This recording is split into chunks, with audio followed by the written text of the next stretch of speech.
we have been discussing the photodetectors. We saw that if we identify a proper material,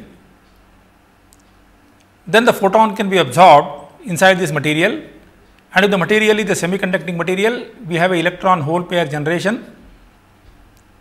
And if you create a mechanism by which this electron hole pair is collected, we will have a current flowing in the external circuitry, which we call as the photocurrent, and then we will have a proportionality between the photocurrent and the photon flux.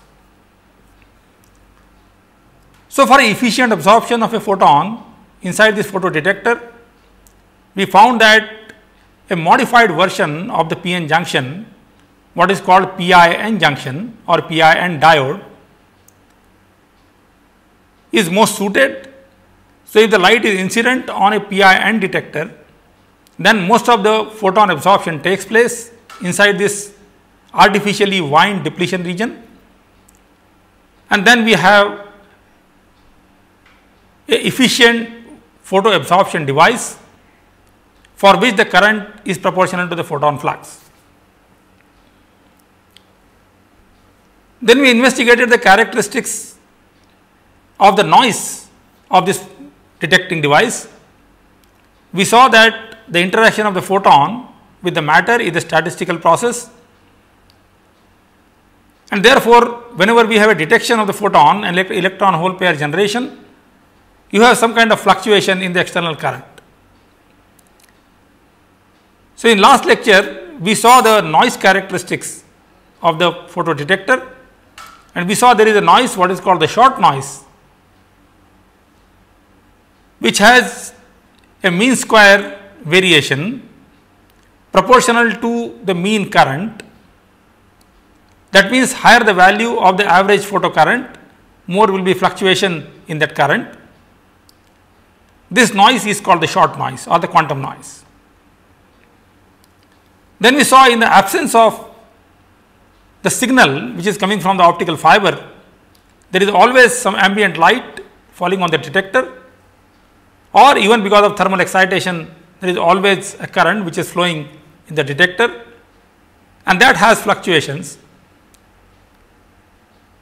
That gives rise to what is called the dark current noise, and the origin of essentially is the average current which flows in so called dark condition, that means the signal is not incident on the detector. Then we saw when the detector is connected to the electronic circuitry like the amplifier, then we have thermal noise because of the resistances which are present, and then this noise is independent of the average value of the current. So, this noise is a additive noise, whereas the short noise and the dark current noise are essentially multiplicative noise. And then we found the expression for the signal to noise ratio. We will make use of that expression when we talk about the system performance, like calculations of the bit error ratios and so on. Today we will discuss another aspect of the photodetector, and that is what is called the response time of the photodetector. We have seen to detect a signal which is fluctuating at a high rate, that means if the bits are coming at high speed, then your photodetector must respond properly to that fluctuating optical intensity. So, today essentially we investigate the response time of the photodetector, or in other words, the frequency response of the photodetector. So, first let us take a very simple model and ask questions why there is a finite response time associated with a photodetector. So, as we have seen that for a photodetector, let us say the light is incident from the p-type material. So, we have this material which is P, then we are having the intrinsic layer which is I, and then we have the N material here, and this device is reverse bias, that means negative voltage is applied here, and now the photon is incident from the P side. Now, as we discussed earlier, the photon might get absorbed in this region here, but in this region there is no electric field. Most of the electric field is present in this intrinsic layer, or there is most of the potential drop is across this layer. So, the carrier which are generated in this region, outside the depletion region, they have to diffuse first inside the depletion region, and then in the presence of the electric field, these carriers will drift, and we will have the current which will be drift current. So, essentially, as we saw last time, that the current in the external circuitry has two components. One is because of the diffusion of the carriers, and other one is because of the drift of the carriers. So, if the photon flux is incident on this device from the p side, since this thing is connected to negative polarity, is negative here, the holes which are generated in this region are immediately swept away, and the electrons are the one which essentially are going to cross the intrinsic layer. So, these electrons, when they cross this, they require a finite time to cross this, and as long as these carriers are in transit, there will be a current flow in the external circuitry. So, let us say we have the length of this intrinsic layer is L.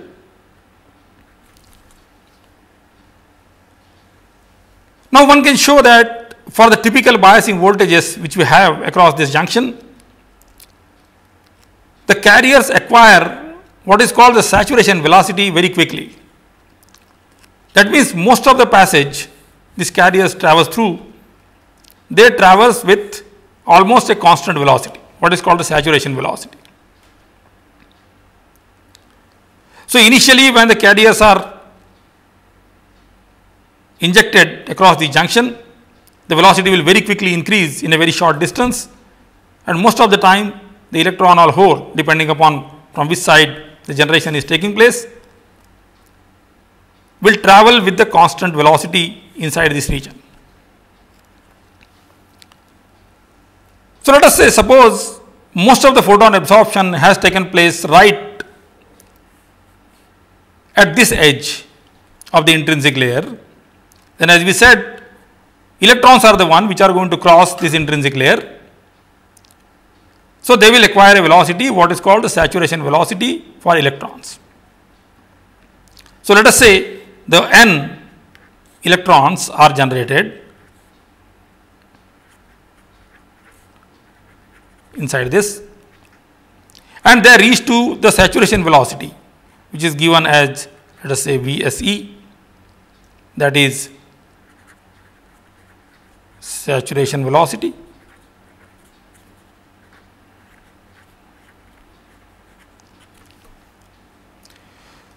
So, the quantity which we call as the transit time for the electron to cross this intrinsic layer is nothing but this distance L divided by the saturation velocity.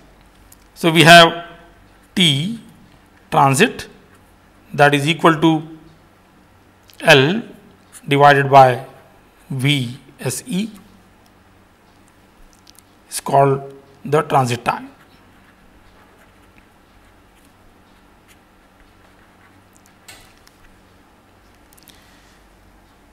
So, now we can consider a simple case that the light is absorbed very close to this region here on this edge. So, all the electrons are n electrons are generated right on this edge, and then for a time which is t transit, this electron keep moving over a distance L. So, we have a current flowing in the external circuitry for this transit time TTR. So, then one can say that for an absorption near the P edge of the intrinsic material, we will get a current pulse which will be like this, and this will be flowing for a time which is T transit, which is L divided by VSE.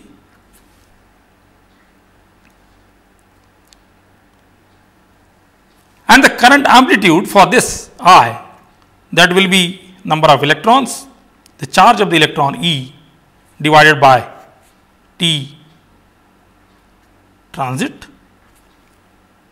So, that is equal to N E V saturation velocity of the electron divided by the length of the depletion layer.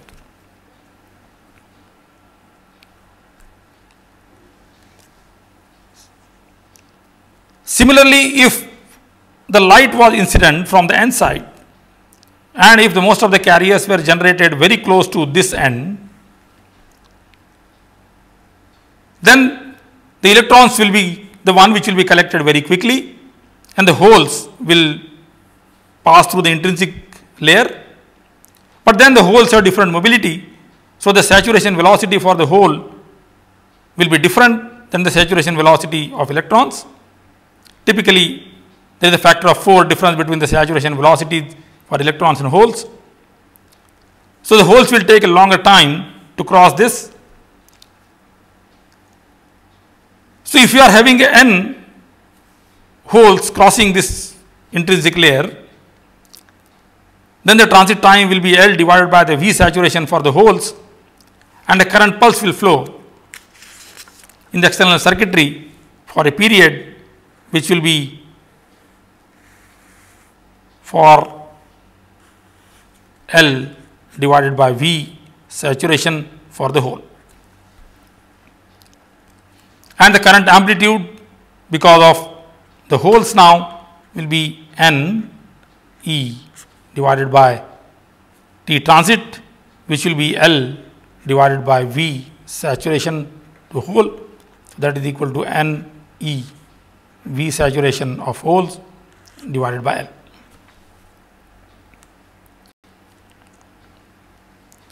So, in simple case, as we see, if the carriers were generated near this edge, we will get a current pulse for this duration, whereas if the carriers were generated very close to this edge, then the current pulse will be this one. So, this one is the electron current and this one is the hole current.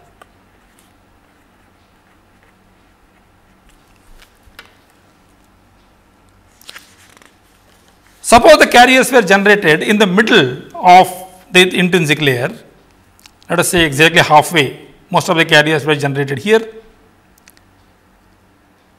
Then the holes will move this distance, where the electrons will move this distance. So, both of them are going to travel a distance which is L by 2. So, you will have now the combination of the hole current and the electron current, and both will be traveling essentially for a distance which is equal to L by 2. These are the simple cases just to understand how the current is going to flow inside this intrinsic layer of the PIN diode. Most of the time, we will see that the electron hole pair generation takes place almost over the entire region. So, let us say that when the light propagates inside this material, the time over which the electron hole pairs are generated is very, very short. So, entire region essentially gets filled almost instantaneously with the electron hole pairs. And then electron will start moving in this direction, holes will start moving in this direction. So, we will have a combination of the currents flowing in the external circuitry because of electrons and holes. So, now one can see that as soon as the electron hole pairs are generated inside this region and they start moving, you have a very large value of current which will be flowing in the external circuitry. And then as the electron starts drifting, the number of electrons which will remain in transit, that number will go on reducing till all electrons have crossed this edge of the intrinsic layer, and same is true for the hole. So, we expect now that if we have a uniform generation of electron hole pairs in this region, then the current which will flow in the external circuitry will be triangular in shape. because as soon as the electron hole pairs are generated, you will have a large current, and as the electrons and holes are getting collected, as the time progresses, the current will decrease. So, for a uniform carrier generation,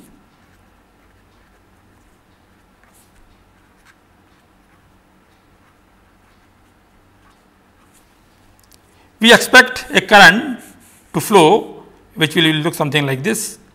So, suddenly the current will increase and that die like this in a triangular fashion. Again, this time is the L divided by VSE. So, this is the electron current IE, and then there will be whole current again which will have same behavior like a triangular one, but its amplitude will be less and it will flow for longer time. So, it will go like this. So, this current is I of H, and this time from here to here will be L divided by Vs of H.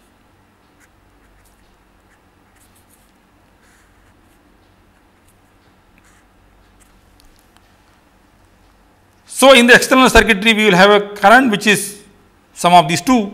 So, we will get a current shape which will look something like this. Again, this is a simpler model, because as we know that the electrons and holes are not going to be generated uniformly in this region. There is the exponential decay which is going to be inside this. So, we have a current pulse which will be close to this, but the actual pulse shape might look something like this. Something like this. So, the important thing to note here is when a light pulse is incident on the photodetector,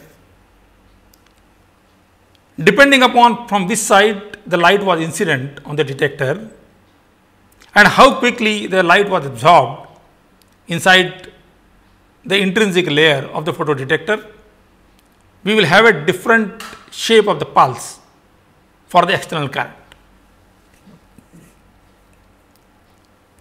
But one thing is clear, that the shape of the pulse in the external circuitry is not identical to what shape of the pulse is incident in the form of light on the photodetector.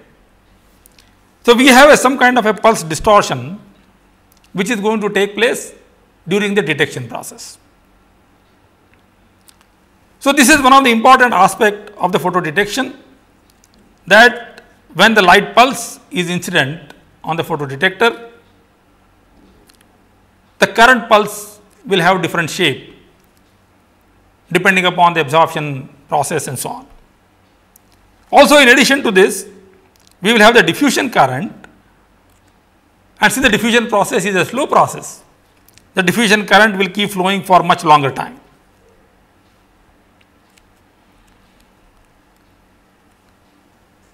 Now, it becomes clear that in practical situation, if you want to have the response time shorter, then this duration should be as short as possible for impulse light, or in other words, we want the electrons to cross this thing to give you the current in the external circuitry, and the contribution due to hole should be minimized, because that is the one which is going to flow for much longer times, its response time is much longer.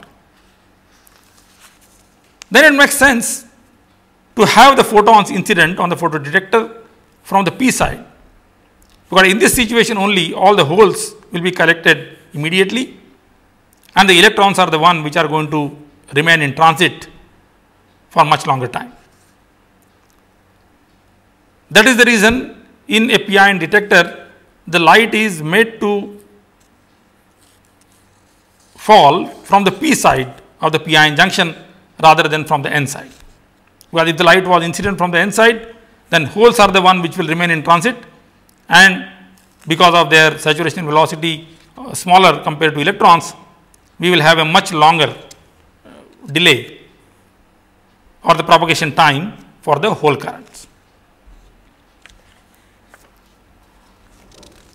Having understood this, then now one can do a simple analysis to find out what will be the frequency response or the time response for the photodetector. So let us do a simple analysis.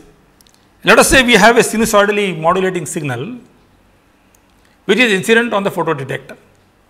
So we are having a photon flux which is amplitude modulated with a modulation index some m and some frequency omega. So let us say we are having a photon flux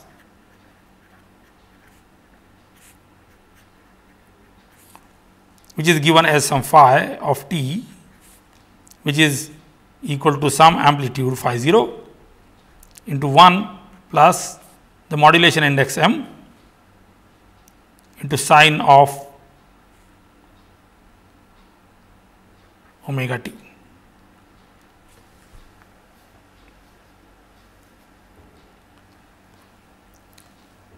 Assuming there is no delay in conversion of the photon flux into the corresponding carrier, let us say we have now the carrier generated, which are also having exactly the identical form. So let us see now that when this signal now is incident on this, and let us assume that the carriers are generated uniformly in this region for simplicity. If we consider any small section in this region, we will see the carrier passing through that, which will be the carrier generated at that instant of time in that region, plus all the carrier which were generated some earlier time in these layers and now have traveled to cross through this particular layer. So what we are saying is, if we consider now a region, let us say this is x equal to 0, and I consider some small time here, some delta t corresponding to some distance delta x. The carrier which will be passing through this layer dx, they will be the carrier generated at that instant of time in this layer, plus all those carriers which were generated in these layers, if the carriers are moving this way, left to right, with appropriate time delay. So now if you are saying that the carrier generated in this region is nothing but have the same form, then in this region the carrier which will be present at some time will be given as n0, which is proportional to this quantity phi 0 into 1 plus the modulation index m sine of omega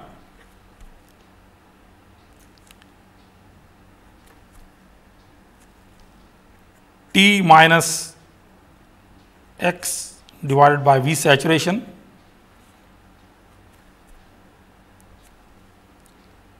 into dt.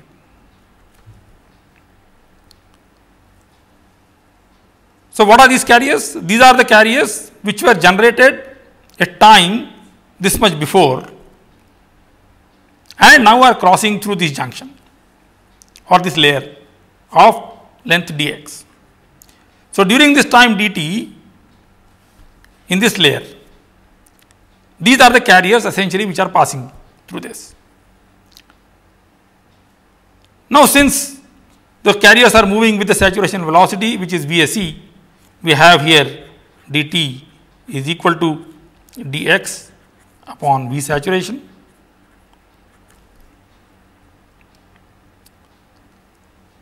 So now we can ask, what are the total carrier which are in transit?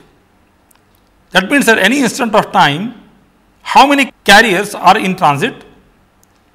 Because they are the one which are going to tell me the total current flowing into the external circuitry. So the total carrier which are in transit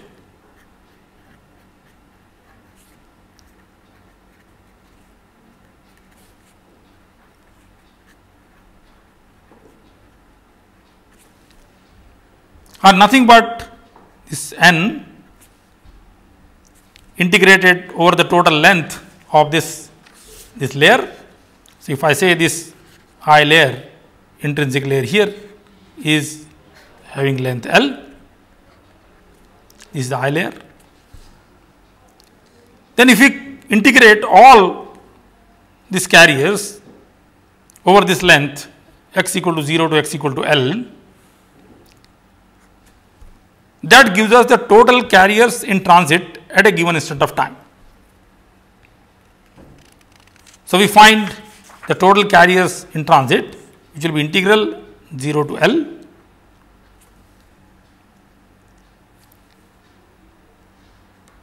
and 0 upon VSE 1 plus m sin omega t minus x upon VSE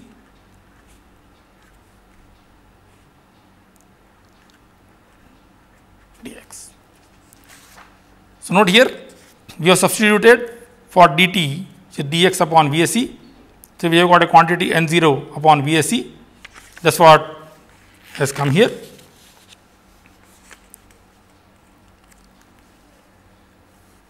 So, from here essentially we have got the term which is n0 upon VSE and this term remains same.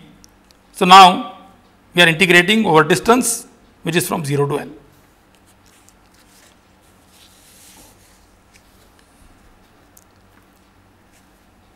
For solving the integral, we get essentially n0 L upon VSE plus integral corresponding to the second term, which will be m n0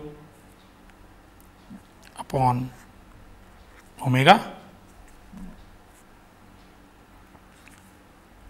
cosine of omega t minus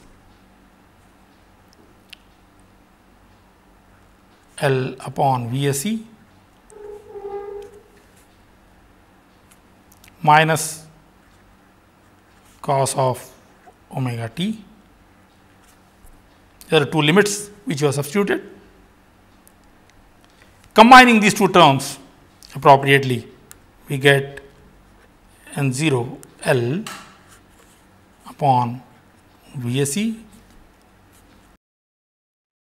1 plus 2 m VSE upon omega L sin omega L upon 2 VSE multiplied by sin omega t minus L upon 2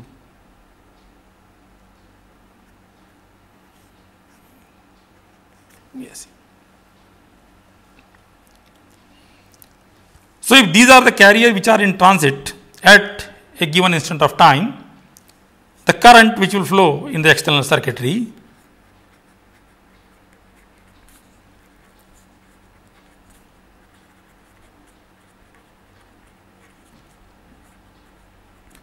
that will be equal to N to E into V saturation divided by L.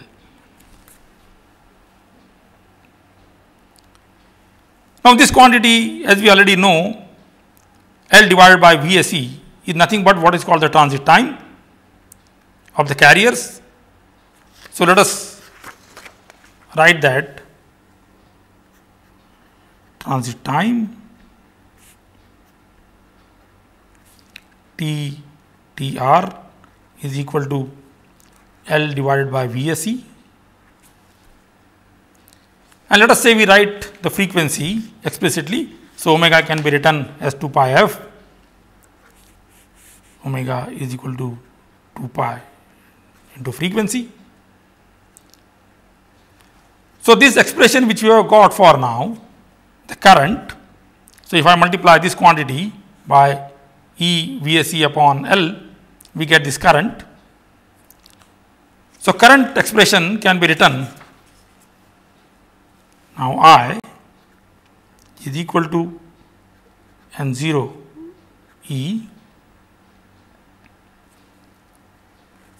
into 1 plus M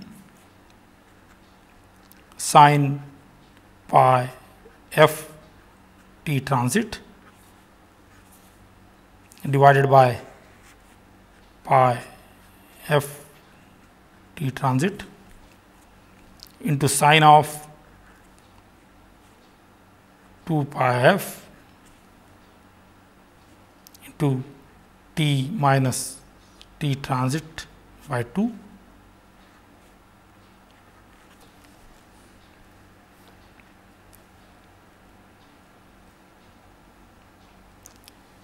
So, two things can be noted here. Firstly, if I compare this expression with the original photon flux, which is here,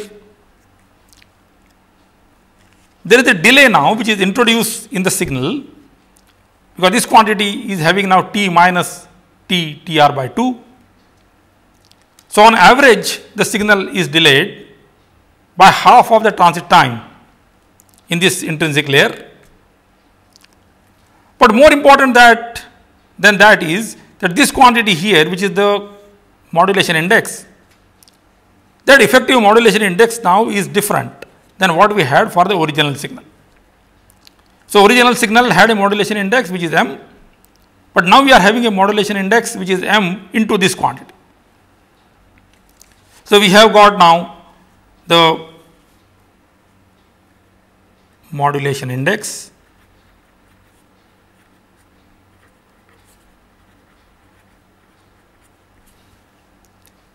let us call that some m prime, that is equal to the original modulation index m multiplied by this quantity.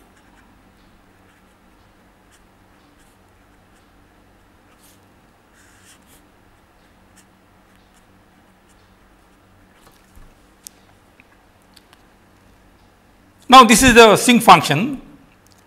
So, as we go to the higher frequencies, then the modulation index m prime is smaller than the original modulation index. So, if I plot now this modulation index m prime as a function of frequency, originally we have a modulation index which is equal to m, and then the modulation index would reduce. So, when this quantity f is 1 upon transit time, that time the modulation index will go to 0. So, this time is this frequency is 1 upon t transit.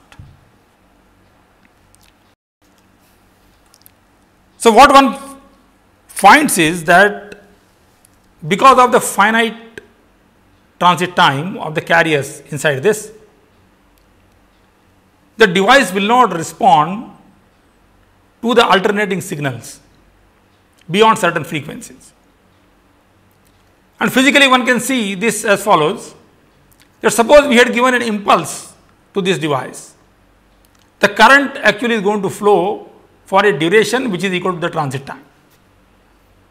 That means every impulse is broadened by a function which is a rectangular shape function of width equal to transit time. So, the impulse response for this device is nothing but a rectangular pulse which you have seen for the current shape which you have shown earlier. So, we have got the impulse response for this device essentially which is this, and therefore, the frequency response of this which will be Fourier transform of this function, and thus the quantity essentially we have got from this analysis. So, what we find here is that as the frequency increases now, the modulation index reduces, or even if the light is fluctuating as a function of time, the current which flows in the external circuitry has lesser fluctuations in amplitude, and by the time the frequency reaches to 1 over transit time, practically the fluctuations stop. So, the external circuit has only the current which is almost a DC current, though the light is having the fluctuating component. So, essentially this gives me the uppermost frequency to which the device will essentially respond. So, taking typical numbers, that the transit time T, TR could be of the order of about 0.5 nanoseconds, we get the maximum frequency max, that is approximately divided by T transit. So, approximately about 880 megahertz.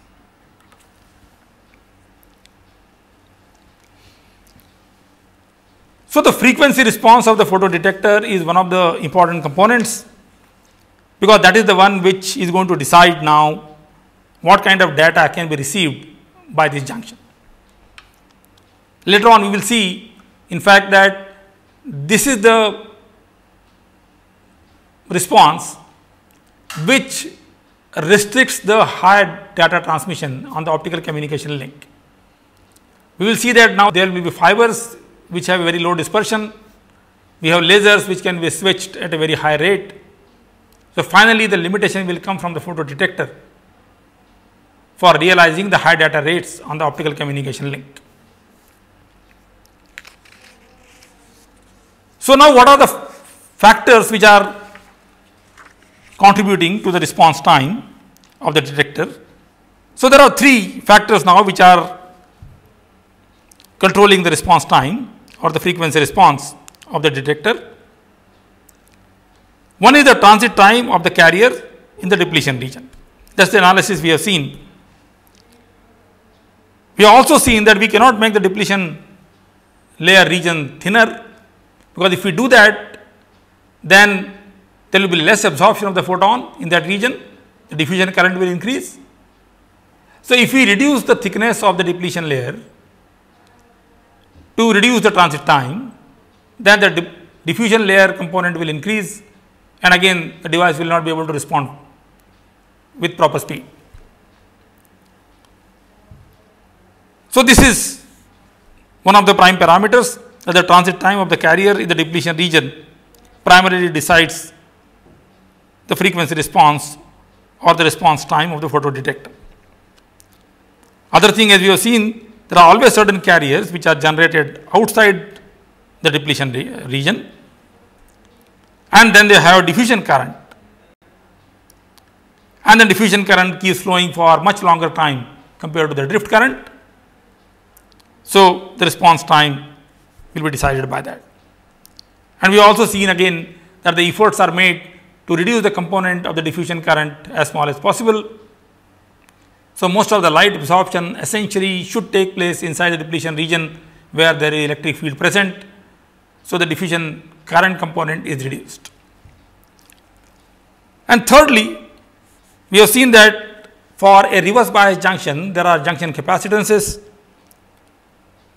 and this capacitance is combined with the load resistance of the photodetector, and we have seen the load resistance has to be very large, because the PIN diode basically is a current control device. So, to get a voltage,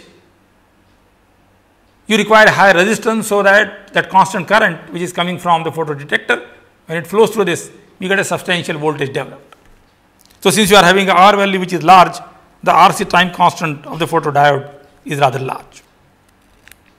So, these are the three prime factors which restrict the response of the photodetector, or in other words, they make the device more and more low frequency kind of device. So, from the junction point of view, what are the parameters which are responsible for this low response time? Of course, the absorption coefficient, which is decided by the material properties, then the depletion region width, the junction and package capacitances, the amplifier capacitance, the detector load resistance, and the amplifier input resistance. Now, absorption coefficient is purely decided by the material which is used for making the detector. So, practically this thing is not much in control. Depletion region width, however, one can manipulate, and as we have seen, by increasing the length of the intrinsic layer, essentially the depletion region width is increased. So, you have a better absorption of the photons. So, this quantity can be controlled, can be modified. One can reduce the junction capacitances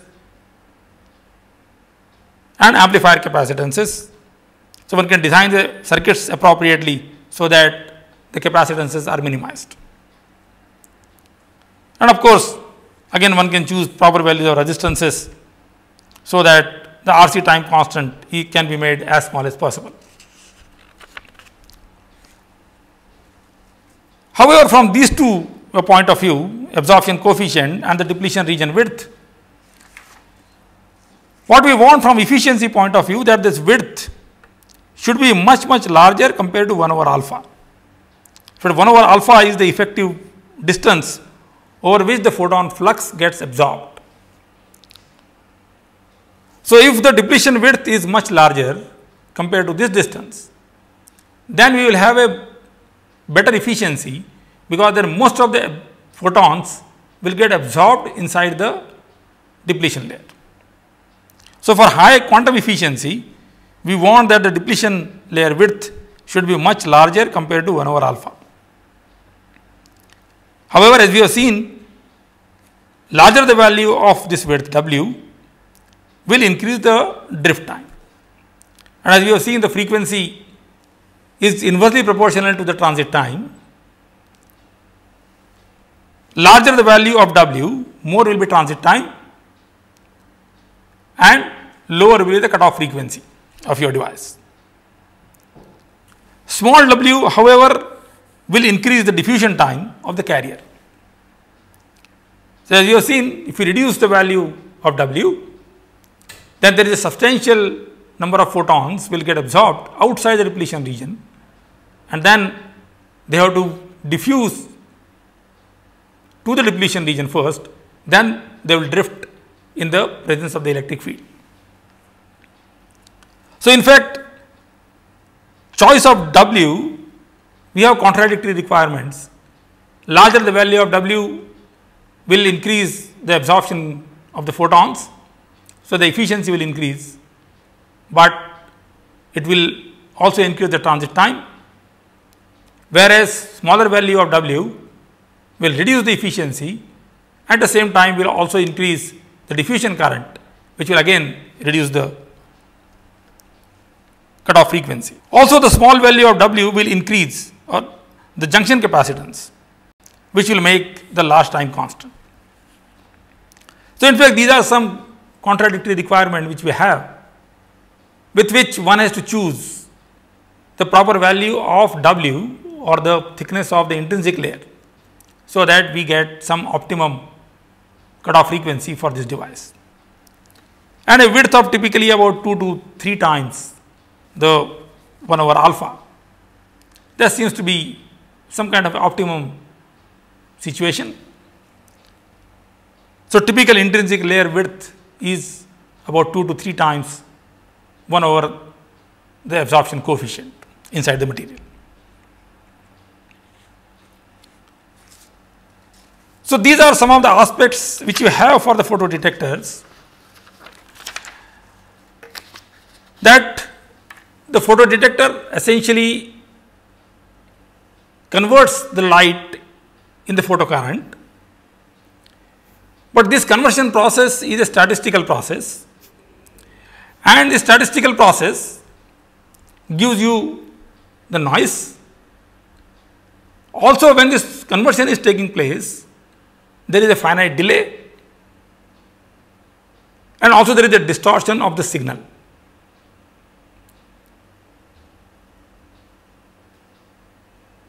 So, this conversion of light to the photocurrent essentially introduces some distortion in the signals, and which affect the performance of the system. So, essentially in the next lecture when we meet, we essentially try to get the expression which you have got for the signal to noise ratio for the photodetector, and then using the signal to noise ratio expression and assuming that the noise is of additive nature, we try to calculate a parameter what is called the bit error probability. Now, note here that when we talked about this noise, the short noise is the multiplicative noise. However, the analysis for multiplicative noise is rather tedious. Also, we have seen that the statistics for the short noise is Poisson. So, in the calculation of the bit error ratio, what we do, we calculate the contribution of noise with the Poisson statistics. We calculate the mean square value of the noise, and after that we treat this noise like additive noise. We assume that all the noises are independent, so you find out what is the total mean square value of the noise, and then under the assumption that now you have different noises for the 0 level of the data and the 1 level of the data, essentially we derive the expression for the bit error ratio. So, in this detection process, now we see the noises which are of different types. We see the noise which is Poisson and multiplicative. This is when the signal level is 1, that means last signal is present. When the signal level is 0, that means when the bit is 0, that time there is no light coming from the optical fiber, but there is an ambient light. So, this is again a short noise, but now this is not depending upon the signal amplitude. So, you may say this is something like additive phenomena, but the nature is the Poisson noise nature. And thirdly, then we consider the noise which is the thermal noise, which is generated outside the device in amplifiers and resistances, which has a Gaussian nature. So, we calculate the variance of the thermal noise, we calculate the mean square value of the short noise and the dark current noise, and then we find out what is the total noise present inside the system. We find out what is the power which is present in the signal, and as we have got last time, we will get the signal to noise ratio for the signal, and from there then we try to calculate the bit error ratio. So, as we saw last time, that the signal to noise ratio will depend upon the power in the signal divided by the mean square value of the quantum noise plus the dark current noise, bulk dark current noise, plus the surface dark current noise, plus the thermal noise which is in the resistances. Once you get the SNR value, then we can calculate what are the corresponding bit error ratios. So, in the next lecture, essentially starting from the signal to noise ratio which you have derived here, we will try to get a parameter what is called the bit error ratio. Also note here the SNR or signal to noise ratio is a parameter which can be used for both kind of modulations. This parameter can be used for analog modulation. This parameter can be used equivalently for the digital modulation. However, when we talk about digital modulation, the more meaningful parameter is what is called the bit error ratio, which is related to signal to noise ratio. But normally for digital modulation, we do not talk about signal to noise ratio. We have an equivalent parameter which is BER, whereas for the analog modulation, this parameter signal to noise ratio is the more useful and meaningful quantity. So, we will continue our discussion on this from the detection of light and the receiver performance point of view, and we will derive then the expression for the bit error ratio for the digital modulation system.